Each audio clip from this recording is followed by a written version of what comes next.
মুয়াজ বিন জাবাল রাদিয়াল্লাহু আনহু এমন একজন সাহাবী যিনি ছিলেন তরুণ যখন তার সামনে ইসলামের দাওয়াত পেশ করা হয়েছে। ইয়াং সাহাবী, টকবগে রক্ত, ওই অবস্থায় ওই বয়সে তিনি আল্লাহকে চিনতে শিখেছেন, দেন মুসলিম হয়ে গেছে।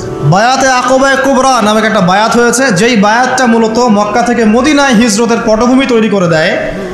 সেই ৭৫ জন সাহাবীর মধ্যে মুয়াজ বিন জাবাল রাদিয়াল্লাহু আনহু ছিলেন অন্যতম প্রধান। ইসলাম কবুল করার সময় তার বয়স ছিল হয়তোবা ১৯ থেকে ২০ বছর। আর আপনি আমাদের জেনারেশনের ১৯-২০ বছরের যুবকদের দিকে একটু তাকিয়ে দেখেন, আর মুয়াজ বিন জাবাল রাদিয়াল্লাহু আনহুর দিকে তাকিয়ে দেখেন। ৬ জন সাহাবী ছিলেন স্পেশাল, যারা নবী সাল্লাল্লাহু আলাইহি ওয়াসাল্লামের ওহী লেখক ছিলেন, অর্থাৎ কোরআন সংকলন করতেন, হাদিস সংকলন করতেন। তার মধ্যে একজন হচ্ছেন মুয়াজ বিন জাবাল রাদিয়াল্লাহু আনহু। তিনি ছিলেন জাহেদ। জাহেদ মানে হচ্ছে দুনিয়া বিমুখ, দুনিয়া নিয়ে তার এত পেরেশানি ছিল না, টেনশন ছিল না। এখনকার যুবকদের মেইন চিন্তা কি? দুনিয়া না, স্ট্যাটাস, চাকরি, বাড়ি, গাড়ি, সুন্দরী বিবি, এই তো। মুয়াজ বিন জাবাল একজন জাহেদও ছিলেন। জাহেদ মানে বলা হয় দুনিয়া বিরাগী, দুনিয়াকে তিনি প্রয়োজন মনে করতেন, এর ভিতর ডুবে থাকতেন না কখনো, অথচ তিনি একজন তরুণ মানুষ ছিলেন। একটা হাদিস এসেছে, হালাল হারামের মধ্যে এই উম্মতের সর্বাধিক জ্ঞান যাদেরকে দেওয়া হয়েছে তার মধ্যে মুয়াজ বিন জাবাল রাদিয়াল্লাহু আনহু একজন। তিনি ১৮ হিজরিতে ইন্তেকাল করেছেন এবং তিনি অত্যন্ত সুদর্শন ছিলেন, চমৎকার বাগ্মী ছিলেন, মানে খুব চমৎকার করে কথা বলতে পারতেন, জনগণকে বোঝাতে পারতেন। আল্লাহ পাক আমাদেরকে তার মধ্যে হওয়ার তৌফিক দান করুন, আমিন। এবং তিনি জাফর ইবনে আবি তালেব রাদিয়াল্লাহু আনহুর দিনী ভাই ছিলেন। মানে দিনী ভাই কেমন? যখন মুহাজির সাহাবীরা হিজরত করে মদিনায় গিয়েছে তখন ওইখানকার সাহাবীদেরকে বলা হতো আনসার সাহাবী, যারা আওস এবং খাজরাজ গোত্রের ছিলেন। নবী সাল্লাল্লাহু আলাইহি ওয়াসাল্লাম মদিনায় প্রথমে মসজিদে নববী নির্মাণ করলেন, এরপর সামরিক প্রশিক্ষণ, অর্থনৈতিক ভিত্তি শক্ত করা, ইহুদিদের সাথে মদিনা সনদ এবং মুসলিমদের মধ্যে ভ্রাতৃত্বের বন্ধন স্থাপন করলেন। এক সাহাবীর সাথে আরেক সাহাবীর দিনী ভাই সম্পর্ক করলেন। মুয়াজ বিন জাবাল রাদিয়াল্লাহু আনহু ছিলেন জাফর বিন আবি তালেব রাদিয়াল্লাহু আনহুর দিনী ভাই। আর জাফর বিন আবি তালেব রাদিয়াল্লাহু আনহু ছিলেন নবী সাল্লাল্লাহু আলাইহি ওয়াসাল্লামের আপন চাচাতো ভাই আলী রাদিয়াল্লাহু আনহুর ভাই। জাফর রাদিয়াল্লাহু আনহু আবিসিনিয়ায় ওই যে বাদশা নাজাশী তার সামনে সূরা মারিয়াম তেলাওয়াত করেছিলেন, যার তেলাওয়াত শুনে জাফর রাদিয়াল্লাহু আনহুর তেলাওয়াত শুনে বাদশা নাজাশীর চোখ দিয়ে দরদর করে পানি পড়তে শুরু করে এবং পরবর্তীতে ওই খ্রিস্টান বাদশা ইসলাম কবুল করেন, আলহামদুলিল্লাহ। আর জাফর রাদিয়াল্লাহু আনহুকে বলা হয় কি? দুই ডানাওয়ালা বলা হয় এই কারণে, জাফর রাদিয়াল্লাহু আনহু মোতার যুদ্ধে শহীদ হয়েছেন।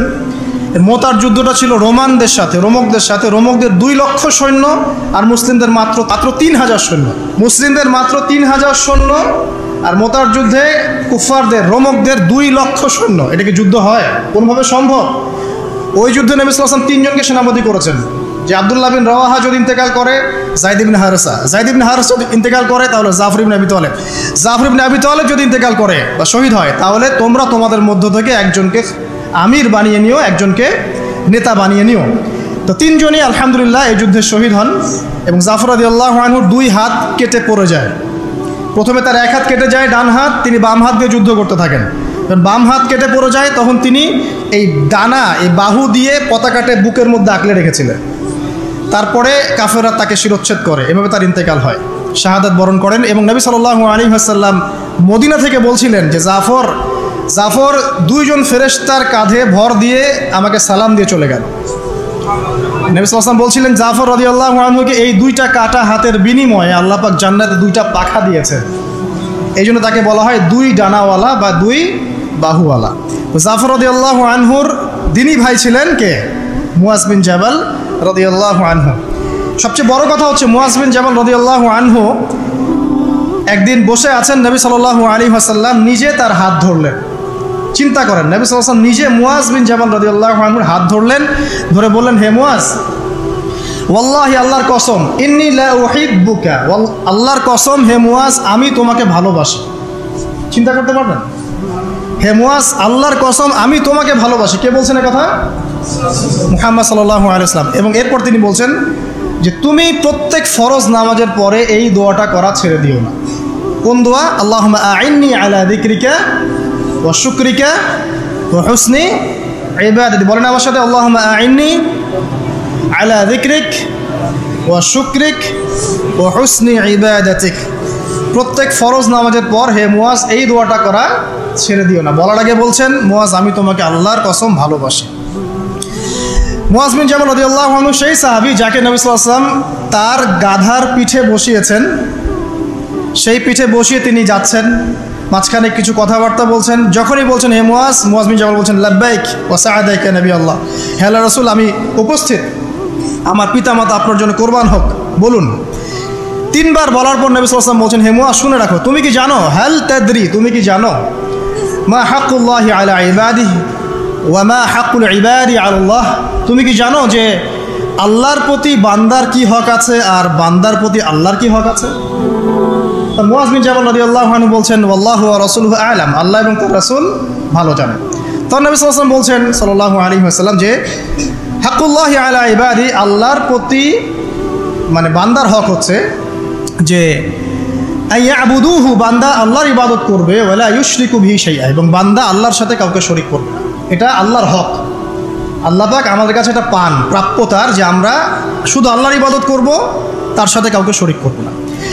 আর বান্দার প্রতি ওয়াহাক্কুল ইবাদি আল্লাহ, বান্দার উপর আল্লাহর হক মানে আল্লাহ পাকের দায়িত্ব বান্দার উপর হচ্ছে এই যে আল্লাহ ইউআযযিবু, যে আল্লাহ পাক বান্দাকে শাস্তি দিবেন না, আল্লাহ পাক বান্দাকে কোনো আযাব দিবেন না যদি বান্দা আল্লাহর সাথে কাউকে শরীক না করে। আল্লাহ ইউআযযিবু আল্লা ইউশরিকু বিহি শাইআ, যদি বান্দা আল্লাহর সাথে মানে কাউকে শরীক না করে, তাওহীদের উপর থাকে, শিরিক না করে, আল্লাহ পাকের এর দায়িত্ব যে ওই বান্দাকে আল্লাহ পাক আযাব দিবেন না ইনশাআল্লাহ। তখন মুয়াজ বিন জাবাল তিনি বলছেন রাদিয়াল্লাহু আনহু আফালা উবাশশিরুন নাস, আমি কি এই কথাটা মানুষকে বলবো না, আমি কি মানুষকে সুসংবাদ দিব না? নবী সাল্লাল্লাহু আলাইহি ওয়াসাল্লাম বলছেন লা তুবাশশিরুহুম, তুমি ওদের লা তুবাশশিরুহুম, তুমি তাদেরকে সুসংবাদ দিও না, আপাতত দিও না, কারণ ফায়াত্তাকিলু, তাহলে তারা এটার উপর তাওয়াক্কুল করে বসে থাকবে। তাহলে মানুষ এর উপর তাওয়াক্কুল করেই বসে থাকবে, অন্য সব আমল ছেড়ে দিবে। মুয়াজ বিন জাবাল রাদিয়াল্লাহু আনহু সেই সাহাবী যিনি শেষ মুহূর্তে এই হাদিসটা বলেছেন যে যার শেষ কালিমা হবে লা ইলাহা ইল্লাল্লাহ, সে ব্যক্তি জান্নাতে যাবে ইনশাআল্লাহ। তো এই হাদিসটা যদি মানুষ শোনে তখন তো মানুষ আমল ছেড়ে দিবে, তাই না? এই জন্য নবীজি বলছেন যে এখন সুসংবাদ দিও না, মানুষকে আমল করতে দাও। কিন্তু আল্লাহর এটা হক যে বান্দা যদি শিরক না করে আল্লাহর সাথে, আল্লাহ পাক তাকে মাফ করে দিবে ইনশাআল্লাহ, তাকে আযাব দিবে না ইনশাআল্লাহ তাআলা। মুয়াজ বিন জাবাল রাদিয়াল্লাহু আনহু তিনি বলেন যে আওসানি রাসূলুল্লাহ সাল্লাল্লাহু আলাইহি ওয়াসাল্লাম বি10 কালিমাত, রাসূলুল্লাহ সাল্লাল্লাহু আলাইহি ওয়াসাল্লাম আমাকে 10টি কালিমা ওসিয়ত করেছেন বা 10টি কথা আমাকে ওসিয়ত করেছেন। তিনি বলেন ক্বালা লা তুশরিক বিল্লাহি শাইআ ওয়া ইন কুতিলতা ওয়া হুররিকতা। মুয়াজ বিন জাবাল রাদিয়াল্লাহু আনহু বলছেন নবী সাল্লাল্লাহু আলাইহি ওয়াসাল্লাম আমাকে যে 10টি ওসিয়ত করেছেন তার প্রথমটা হচ্ছে তুমি আল্লাহর সাথে কাউকে শরীক করবে না যদি তোমাকে জ্বালিয়ে দেওয়া হয় অথবা হত্যা করা হয়। 1 নাম্বার, লা তুশরিক বিল্লাহি শাইআ, আল্লাহ পাকের সাথে বিন্দু মাত্র কাউকে শরীক করবে না। ওয়া ইন কুতিলতা ওয়া হুররিকতা, যদি তোমাকে হত্যা করা হয় অথবা তোমাকে পুড়িয়ে ফেলা হয়। 1 নাম্বার। 2, ওয়ালা তাউক্কান্না ওয়ালিদাইক, তুমি তোমার পিতামাতার অবাধ্য হবে না যদিও তারা তোমাকে তোমার সম্পদ এবং পরিবার থেকে বঞ্চিত করে। 3, ওয়ালা তাতরুকান্না সলাতাল মাকতুবাতা মুতাআম্মিদান, কোশ্চিনকালেও কখনোই, ওয়ালা তাতরুকান্না এখানে তাকিদ দেওয়া হয়েছে, অর্থাৎ কোনো অবস্থাতেই তোমার উপরে যে ফরজ সালাত আছে এটাকে ইচ্ছাকৃতভাবে ছেড়ে দিবে না। ওয়ালা তাতরুকান্না সলাতাল মাকতুবা মুতাআম্মিদান, ইচ্ছাকৃতভাবে কখনো তোমার উপরে যে ফরজ সালাত আল্লাহ পাক নির্ধারণ করেছেন এটাকে কখনোই ছেড়ে দিবে না। কারণ অন্য হাদিসে আছে যে মান তারাকা সলাতা মুতাআম্মিদান ফাকাদ কাফার, যে ব্যক্তি ইচ্ছাকৃতভাবে ফরজ সালাতকে ছেড়ে দিল সে ব্যক্তি কুফরি করলো।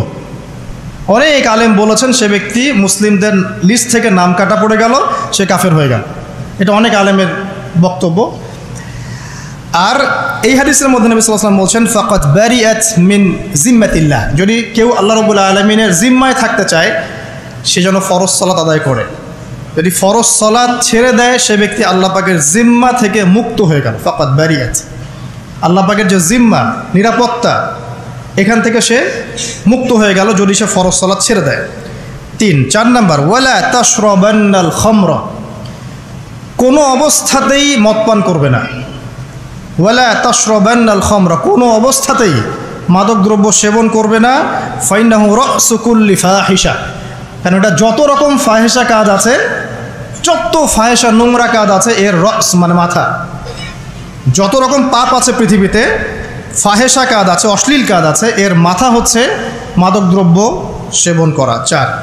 5 নাম্বার, ওয়াইয়াকা ওয়াল মাসিয়াহ, যত রকম কবিরা গুনাহ আছে এই কবিরা গুনাহগুলো থেকে হে মুআজ তুমি বেঁচে থাকবে।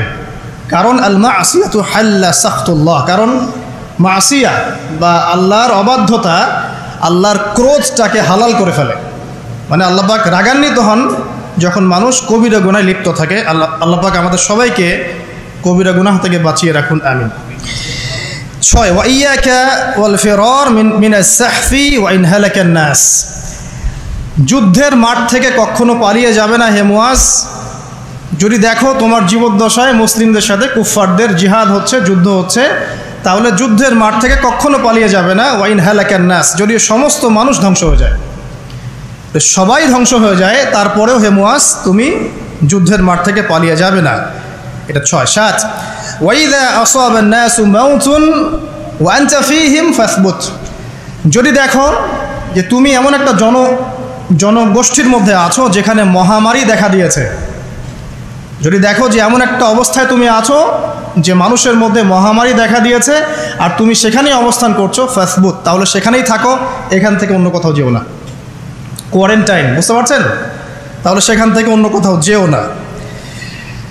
8 ওয়ানফিক আলা আহলিক মিন তৌলিক, তোমার সামর্থ্য অনুযায়ী তুমি তোমার পরিবার বর্গের উপর খরচ করো। আল্লাহ পাক তোমাকে যে সামর্থ্য দিয়েছেন এই সামর্থ্য অনুযায়ী তুমি তোমার পরিবার বর্গের উপরে খরচ করো। 9 ওয়ালা তারফা আনহুম আসাকা আদাবান, পরিবার বর্গের উপর থেকে কশ্চিনকালেও আদবের লাঠি উঠিয়ে নিবে না। পরিবার বর্গের উপর থেকে কশ্চিনকালেও কখনোই শাসন বা আদবের লাঠি উঠিয়ে নিবে না। বুঝতে পারছেন কথা? আচ্ছা। 10 ও আখিফহুম ফিল্লাহ, এবং পরিবার বর্গকে সবসময় আল্লাহর ভয় দেখাতে থাকবে। শেষের 3টা হচ্ছে পরিবার সংক্রান্ত, সামনেরগুলো আলাদা আলাদা। শেষের 3টাই কিন্তু পরিবার সংক্রান্ত। 8, 9, 10। 1 পরিবার বর্গের উপর খরচ করো সামর্থ্য অনুযায়ী, তোমার সামর্থ্য অনুযায়ী। 9 কখনোই পরিবার বর্গের উপর থেকে শাসনের লাঠিটাকে উঠিয়ে নিবে না। আর 10 তুমি পরিবার বর্গকে আল্লাহর ভয় দেখাতে থাকবে। এই 10টা নসিহত বা ওসিয়ত নবী করিম সাল্লাল্লাহু আলাইহি ওয়াসাল্লাম মুআজ বিন জাবাল রাদিয়াল্লাহু আনহুকে স্পেশালি করেছেন। এই হাদিসটা পড়তে গিয়ে মনে হলো সকালবেলা যে যদি আমরা সবাই, আল্লাহ পাক তৌফিক দান করুন, যদি আমরা সবাই, প্রত্যেক ব্যক্তি, প্রত্যেক মুসলিম যুবক, তরুণ, তরুণী, আবার বৃদ্ধ যারাই আছে, এই একটা হাদিসের উপরে যদি আমল করতে পারি, ইনশাআল্লাহ তাআলা এই সমাজে ইসলাম প্রতিষ্ঠা হয়ে যাবে ইনশাআল্লাহ। দেখুন আজকের খুতবায় এসেছেন, এই হাদিসটা মুখস্থ করে বাসায় যাবেন। এটা খুতবায় আসেন জাস্ট আমাকে দেখার জন্যে বা আলোচনা শুনলে শুনলাম, না শুনলে নাই, এই টাইপের নিয়াতে আসলে কিন্তু আসলে কোনো ফায়দা নাই। একটা হাদিস, প্রত্যেক জুমা একটা করে হাদিস শেখেন, আপনি বছরে 365টা হাদিস শিখতে পারবেন ইনশাআল্লাহ। মানে একদিন যদি একটা করে হাদিস শেখেন, আর জুমা হয় বছরে প্রায় 52টা। তো 52টা জুমায় যদি 52টা বিষয়ে কথা বলা হয়, তাহলে আমাদের আসলে উপর থেকে ইসলামিক ইম্পোজমেন্টের দরকার নাই, আমরা মসজিদ থেকেই দিন ইসলাম প্রতিষ্ঠা করতে পারতাম। আল্লাহ পাক তৌফিক এনায়েত করুন, আমিন।